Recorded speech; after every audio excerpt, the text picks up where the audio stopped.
Katika nyumba nyingi za Kiafrika kuna vyombo vingi ambavyo havijawahi kutumika. Nakumbuka ilikuwa ni mwaka 2005. Ilikuwa ni jioni na nilikuwa nataka kunywa uji wangu wa ulezi. Ilibidi nikachukua kikombe. Sasa kufika kwenye kabati kulikuwa kuna pande mbili. Kuna upande wa chini na upande wa juu. Upande wa chini kulikuwa kuna vikombe vya plastiki, vikombe hivi vya batibati, havikunivutia kusema ukweli. Juu kulikuwa kuna vikombe vya udongo.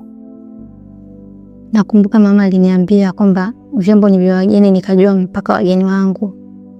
Wataalamu wameita hali hii Guest Preservation Theory.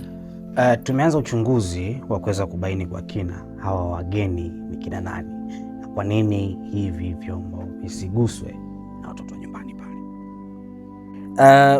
Katika nadharia zote ambazo tumeweza kuziangalia kwa kitaalamu zaidi, tumeona kuna nadharia kuu mbili ambazo zinaweza zikatusaidia kupata majibu hasa ya kwa nini vyombo vya wageni ambavyo havitakiwi kuguswa. Tumeweza kuibaini kwamba hii nadharia tunaita preservation theory. Katika tafiti zetu tumebaini kwamba hizi sahani nyingine na vyombo vingine vya wageni ambavyo ni vya udongo vina zaidi almost 200 years. Kama ukiona hii hapa ilikuwa katika mama Kichaga, tumekuta nyumbani kwake, haijatumika. Hii ina miaka zaidi ya 200, ndio maana tunaitunza pale katika makumbusho, katika kijiji cha makumbusho, kuweza kuonesha the heritage that we have as a country when it comes to preservation of things. Kadri sahani inavyokuwa nzuri, ndivyo uwezekano wa kutotumika unavyoongezeka. Sasa kwa kuwa nilikuwa mfupi, ilibidi mimi nichukue stuli, nisimame kwenye stuli ndio nifikie kile kikombe cha udongo pale juu. Nilifanikiwa kuchukua kikombe cha udongo pale juu. Wakati narudisha ile stuli, sasa nimeinama ili nirudishe pale kwenye meza, nilisikia nakuja kuzinduka. Nimelala kwenye kochi, nimefunikwa kitambaa cha mezani.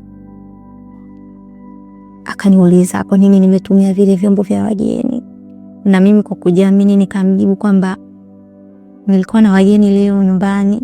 Uzuri mimi nimeshasema vyombo vya wageni havikuguswi, na hata ukienda kwenye kabati langu la mpingo nililotengenezewa na fundi Michael, utaona kwa chini nimeweka vyombo vya plastiki na batibati. Juu nimeweka sahani ya udongo na vikombe vya udongo.